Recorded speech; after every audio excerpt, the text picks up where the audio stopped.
You're listening to the Archaeology Podcast Network.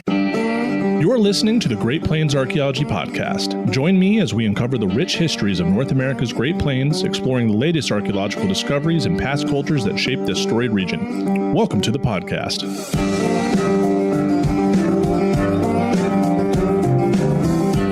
Welcome to episode 8 of the Great Plains Archaeology Podcast. I am your host, Professor Carlton Shield Chief Gover, and I am thrilled to have you join me on this exciting journey through the rich and fascinating histories of North America's Great Plains. So, we're going to be talking about some archaeology today, specifically getting into what is the Archaic period and really looking at that transition from the late Paleo-Indian to early Archaic. So kind of going back to one of our earlier episodes about time and how archaeologists in the Great Plains divide chronological periods. And depending on where you are in the Great Plains, what region you're at, there are differences in when the Paleo-Indian period ends and when Archaic begins.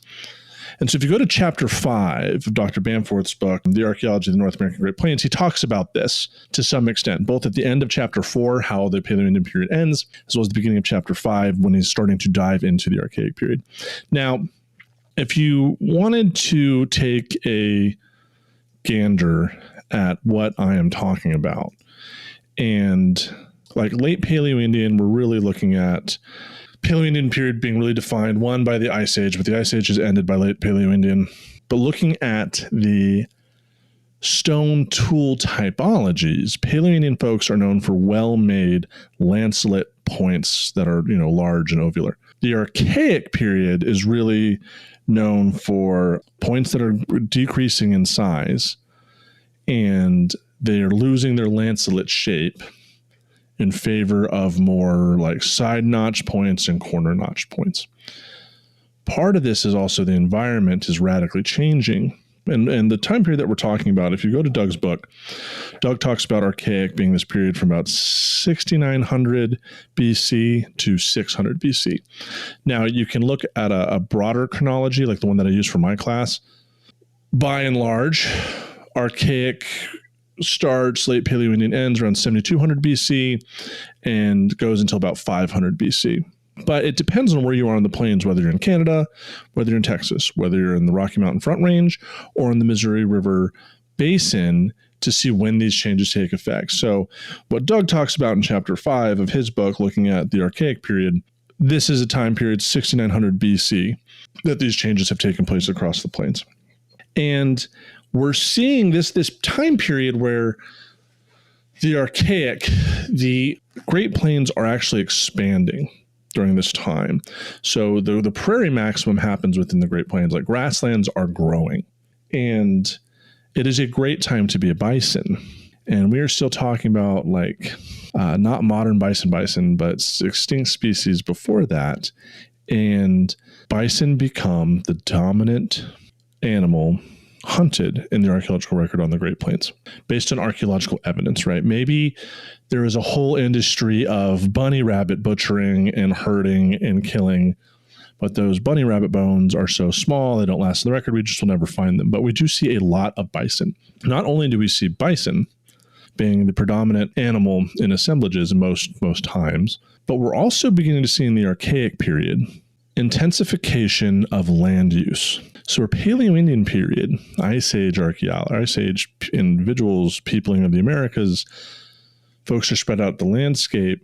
We do see evidence of people, right, through kills of many different kinds of Pleistocene megafauna.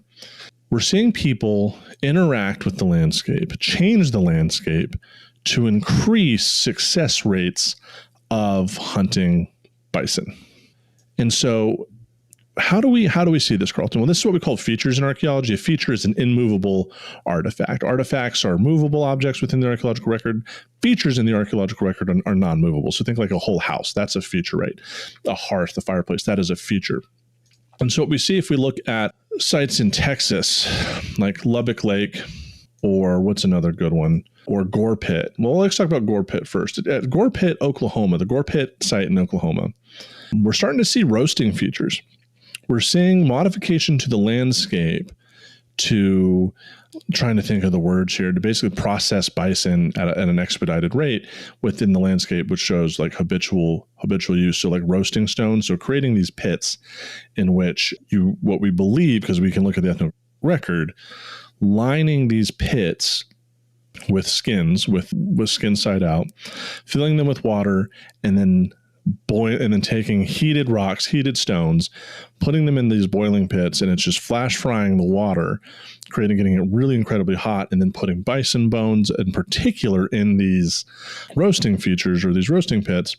And then that is melting, essentially breaking down and melting the bison marrow, making it float to the top so it can be removed from the pit and then used in cooking and in preservation. So like bison tallow, bison marrow is a key ingredient of pemmican, which is this. And not saying that they're making pemmican at this time. We don't have evidence for domestication and use of maize here yet, but just kind of showing like there's a processing of bison bones in which the landscape is being modified, like with these feature pits. And like, as I said, it's not necessarily just bison. Bison is generally the predominant animal that we found, but we do find deer, rabbits, fish, turtles, and waterfowl. But we're also seeing plants, gathered plants such as goosefoot, hackberry, and multiple occupations at a site.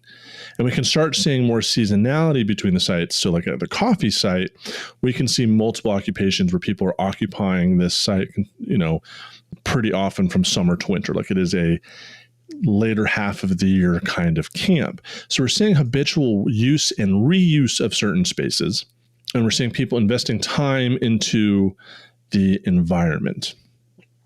So people are becoming settled. Not settled in the sense of like they're building houses, but they're creating boundaries, or they have their paths across the landscape that are definitely being reinforced by the seasonality of available food resources. People are moving across the landscape, so they have access to different resources. We talked about, right, in some of the first episodes of this podcast, the differences between the east part of the plains, the west part of the plains, between the availability of late forage for animals, more agricultural output. We're starting to see people in the Archaic period very much in tandem with the seasonality in the environment and using that to their advantage. So of course, like we know people have been in the Great Plains for a couple thousand years at this point. The Archaic is, especially the early Archaic and moving on to the later Archaic period, people are very, very, very much in sync with their environment and their behaviors. Not saying there's environmental determinism, that the environment is determining their behavior. These folks are adapting their behavior to environmental conditions, right? So it's giving indigenous people that agency. And we can see differences in the Great Plains between how not only bison are being harvested, but also where we see roasting pits. So if you look at a map of the Great Plains that includes the southern part of Saskatchewan up to Texas, generally you're going to find roasting features in the Archaic in the south. We're thinking Texas, Oklahoma, and eastern Kansas. You see bison-dominated small kills. There's like one in New Mexico that we can talk about, the Lubbock Lake site, but there is also, I thought Lubbock Lake, I'm going to have to double check, that might be Texas, but also eastern Kansas, North Dakota, but we're seeing large kills that are bison dominated in the western part of the plains, right? So think of like Head Smashed In, the Hawkins site, possibly Spring Creek. Well, yeah, my map is messed up. Anywho, Lubbock Lake is definitely in Texas. My apologies. And so, right, conditions in the eastern part of the plains don't have much positive topography as the western part of the plains, where there's large bison kill dominated sites where basically bison are being herded off of cliffs. The bison drives, the bison jumps, this is very much a practice that begins in the Archaic period.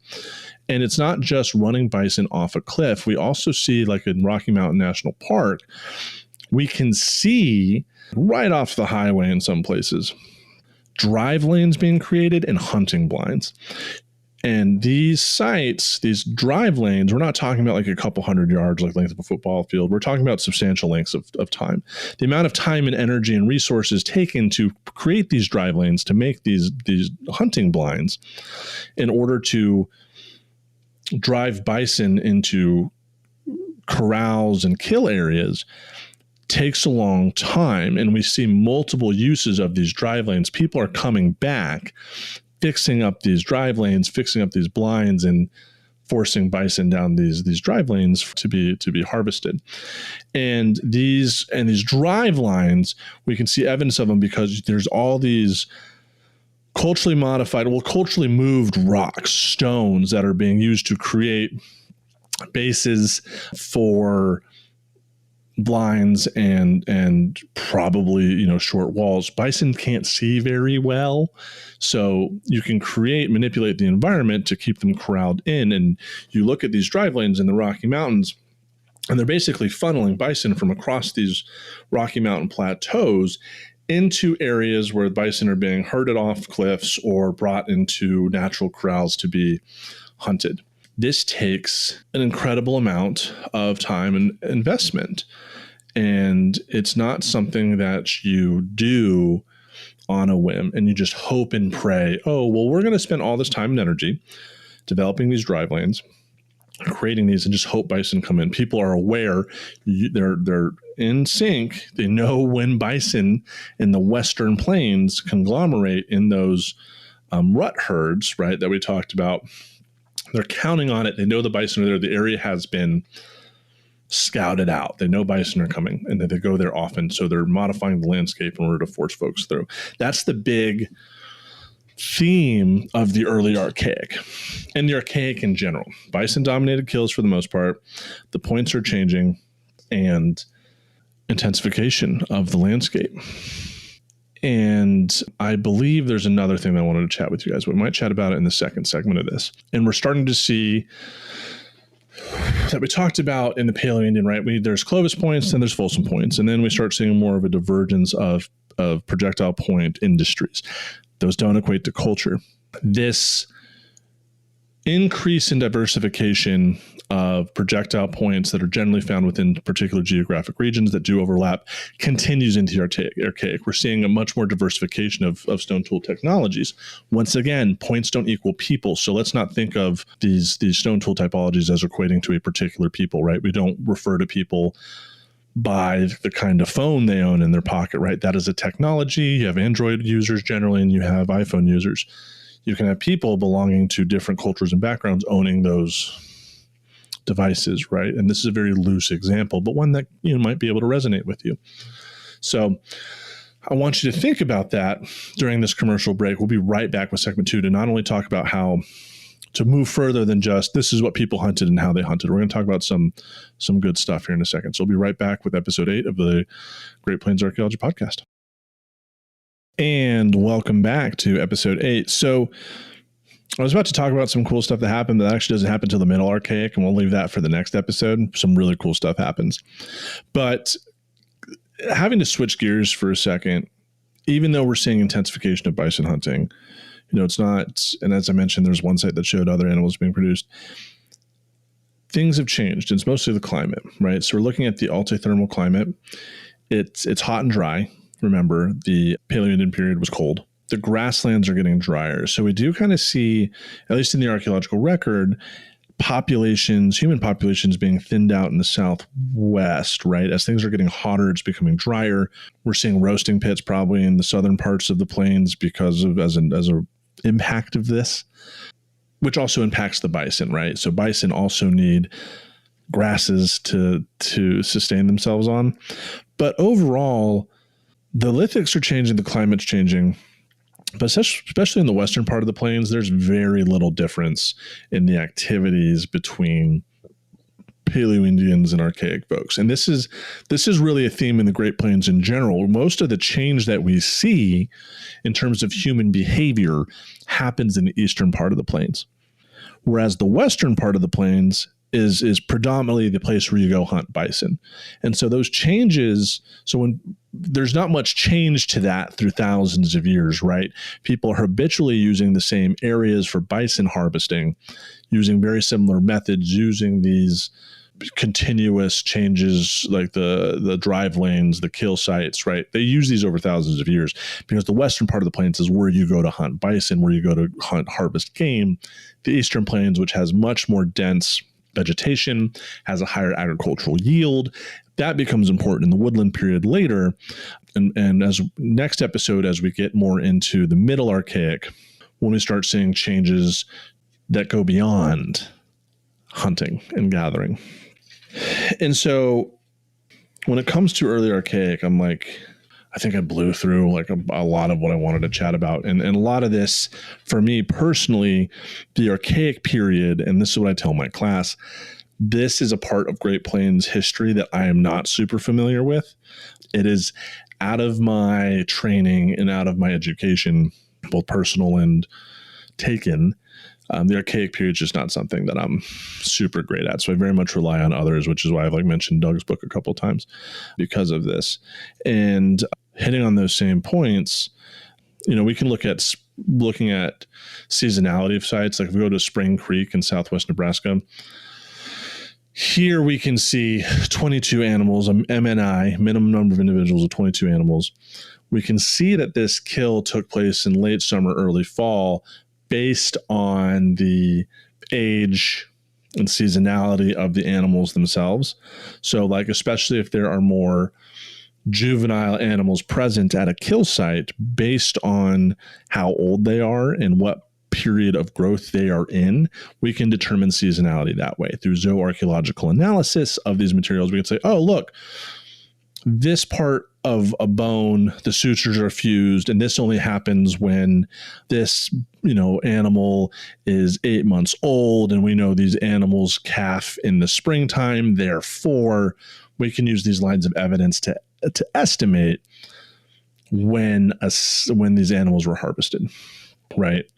And here at Spring Creek, not only do we see the kill site, but we see a secondary processing area with marrow extraction. But they're not crushing the bones to get to the marrow, which is something that you see at Casper and the Clary Ranch sites. At the Hawkins site, we have 3 different kill events with a total of over 100 animals, and they're all winter kills. And they were hunted in an arroyo. So they were driven into an arroyo and they were hunted using a corral method. And it's a bachelor herd, right? So remember when we talked about bison behaviors in the first 2 episodes? This is just a bachelor herd, right? And the bones are being broken into there to extract marrow, right? Bone marrow is an incredibly calorically rich part of an animal. Head smashed in, right? This is an incredible site in Alberta, Canada. We can see bison being driven off of cliffs. We see the side notch points that are typical for the archaic, right? They're not the Paleo-Indian lancet points, and we can see butchery tools. So we can just see differences in how bison, we can see when people are hunting and where people are being hunted at. And as I wanted to get into sites, and I kind of blew through some of the cool stuff already, but as the environment is getting warmer, people and animals are adapting to this, basically being in the Holocene, no longer in the Pleistocene. And so this is when we're starting to see these changes. Once again, still no agriculture. When we get to agriculture, I'll be stuck there for a while because your boy likes some corn for a lot of different reasons. And we can really see, this is a prime example of adaptations to climate change in the archaeological record. There's other instances like some of the medieval global warming period. We can see there's some radical shifts to human behavior because of this. But that transition from late Paleo-Indian to early Archaic is an incredible case study in how innovative indigenous people are, right? Like this, you have to put yourself in these folks' shoes. All of a sudden, these animals like the hairy elephants, mammoths and mastodons are no longer on the landscape. Like these large animals that were hunted no longer exist. The wet and cold environment is disappearing. The grasslands are expanding. The forests are shrinking. People have to adapt and change. And we see not only people transform their behaviors across the entirety of the plains, but they do so to their advantage.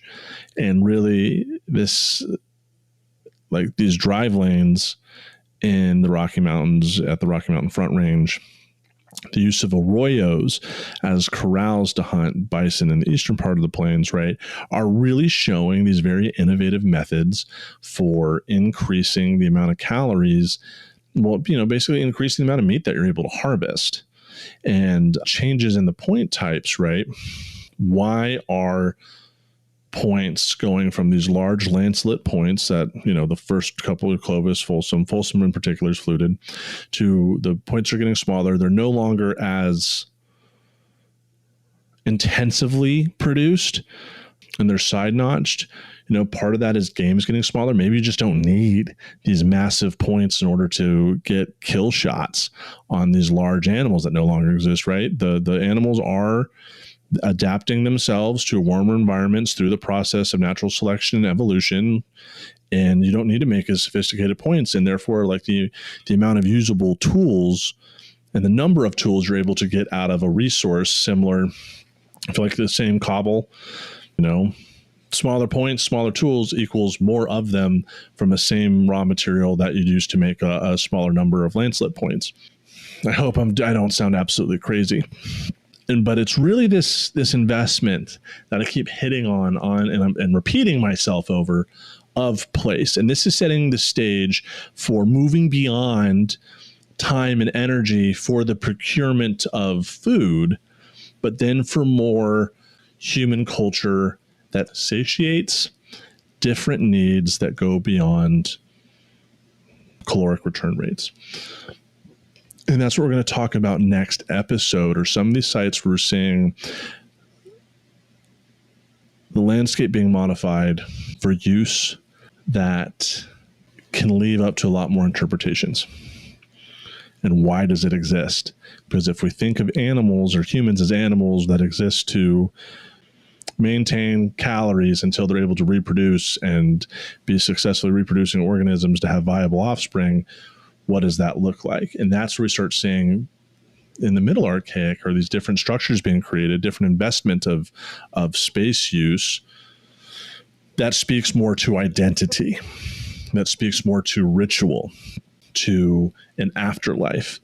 You don't get that unless you have what we start seeing in the Early Archaic, which is people are starting to be more bounded by space. They have a routine, they have a landscape, they have their boundaries. So that's what's setting the stage. This is what the Early Archaic's for. Environment's changing. People are getting their paths.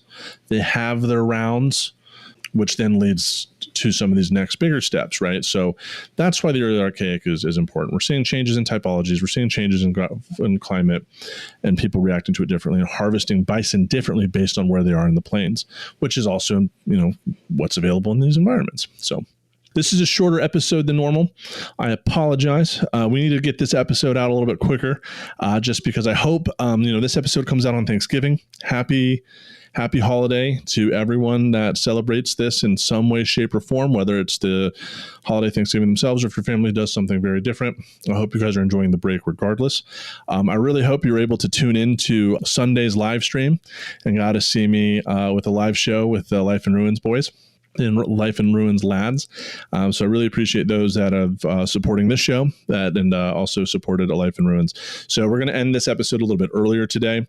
We're going to hit on the Middle Archaic next episode, and we're going to start talking really intensely about a couple sites where some really cool stuff is happening. So thank you all so much for listening today. I look forward to being with you guys next time we talk about the Middle Archaic. I hope you guys are having a happy holiday. See you next time. Thank you for listening to the Great Plains Archaeology Podcast. You can follow me on Instagram at Pawnee_archaeologist, and you can also email me at greatplainsarchpodcast@gmail.com. And remember, anybody can love the mountains, but it takes a soul to love the prairie. American author Willa Cather.